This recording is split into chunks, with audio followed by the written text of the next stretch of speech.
Le service de prévention chez Lucier, c'est une équipe spécialisée dédiée de conseillers en prévention qui viennent accompagner une clientèle employeur afin de répondre à leurs obligations en lien avec la santé et sécurité du travail. Afin d'y parvenir, les conseillers en prévention déploient différentes activités de prévention. On notera entre autres des audits en santé et sécurité, des programmes de prévention, des plans d'action personnalisés, du coaching en santé et sécurité, des programmes spécifiques, des séances d'information, de la formation et même de l'impartition. Il faut comprendre que les employeurs sont obligés de faire des activités de prévention étant donné qu'il y a un cadre légal en la matière.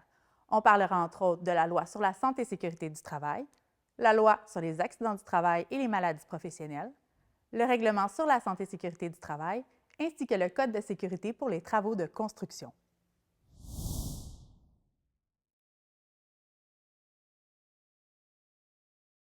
Au cours des dernières années, le monde du travail a fait face à de nombreux changements.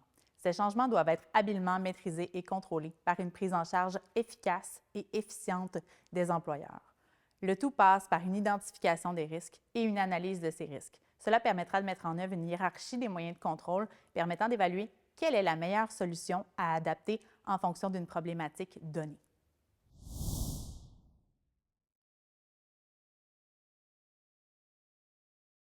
Au cours des dernières années, il y a eu de nombreux changements réglementaires en santé et sécurité au travail. Depuis le 16 juin 2023, des changements sont survenus en lien avec la gestion du niveau de bruit en milieu de travail. Les employeurs doivent maintenant faire l'identification des situations à risque de dépassement des valeurs limites d'exposition. Une fois ces situations identifiées, les employeurs devront mettre en place des moyens raisonnables de réduction du bruit. Jusqu'à ce que ces moyens raisonnables soient mis en œuvre, les employeurs devront fournir des équipements de protection individuels à leurs travailleurs, soit des coquilles ou encore des bouchons. Les situations à risque de dépassement des valeurs limites d'exposition devront faire l'objet d'un mesurage par un professionnel certifié. Ce mesurage devra être effectué par la suite à tous les 5 ans par l'employeur.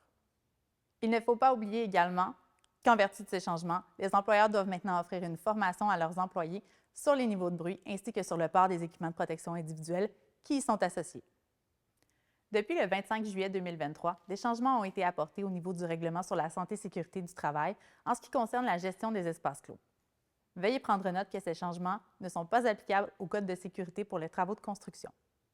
Au niveau de l'espace clos, on notera entre autres que la définition a été complètement modifiée, ce qui fait en sorte que la classification et la caractérisation telles que nous la connaissions ont été complètement modifiées. Nous noterons entre autres des changements au niveau des seuils d'oxygène admissibles qui passent de 19,5 % à 20,5 % et également la limite inférieure d'explosivité qui passe de 10 à 5 %. Parmi les nouveaux changements, on note également des ajouts quant à la conception et à la rénovation des espaces clos déjà existants ou en voie d'être créés. Les travailleurs habilités doivent maintenant avoir un âge minimum de 18 ans avant de faire une entrée en espace clos. Il est également pertinent d'ajouter que les risques inhérents aux tâches doivent absolument être évalués avant toute entrée en espace clos, car ils présentent eux aussi des risques spécifiques. Depuis février 2022, des changements ont été apportés en lien avec la gestion du programme de protection respiratoire. Ces changements concernent le règlement sur la santé et sécurité du travail. On notera, entre autres, un changement concernant la norme de référence, soit la CSAZ 94.4/2011, confirmée en 2016.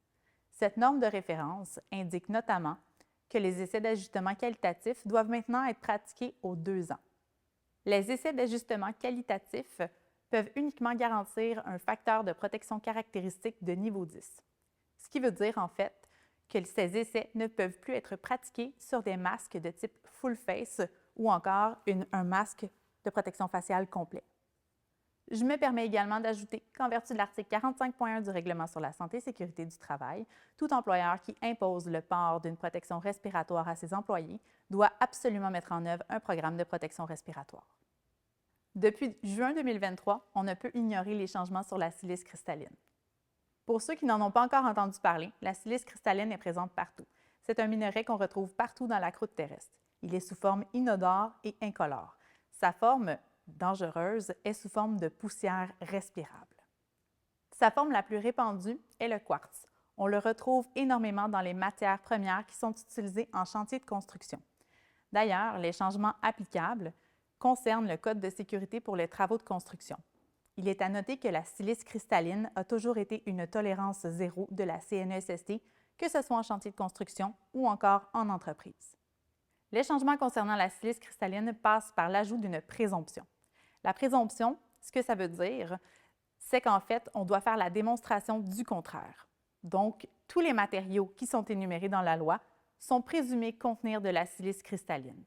Afin de se soustraire aux obligations liées à la gestion de la santé-sécurité en lien avec ce contaminant, ce qu'il faut faire, c'est avoir une fiche de données de sécurité, une fiche technique ou encore un échantillonnage qui nous permettra de venir expliquer qu'il n'y a pas de silice dans les matériaux qu'on utilise.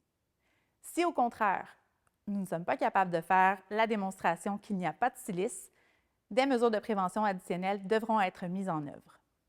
Parmi les mesures de contrôle, on retrouvera notamment l'utilisation d'une aspiration avec un filtre à haute efficacité à la source ou encore l'utilisation d'un procédé humide. Les deux autres options s'avèrent de cloisonner les travaux ou encore la source d'émission des poussières afin de limiter la propagation de celles-ci.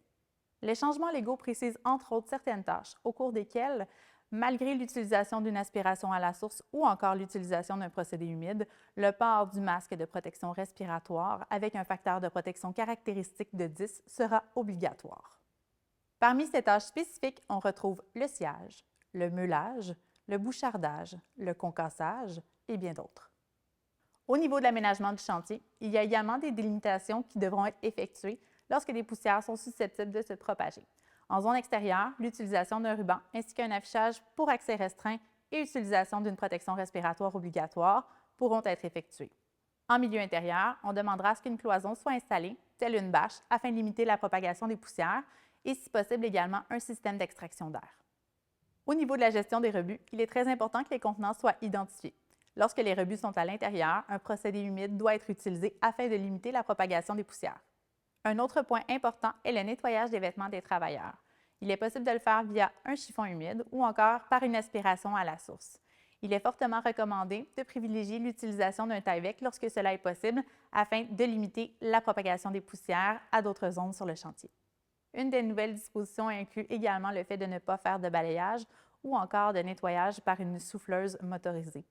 Il est demandé de faire une aspiration seulement pour faire le ramassage des poussières.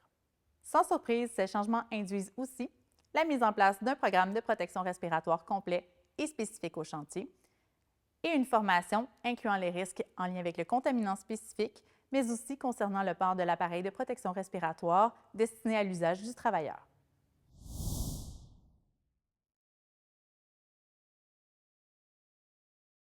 L'entreprise, c'est un tout.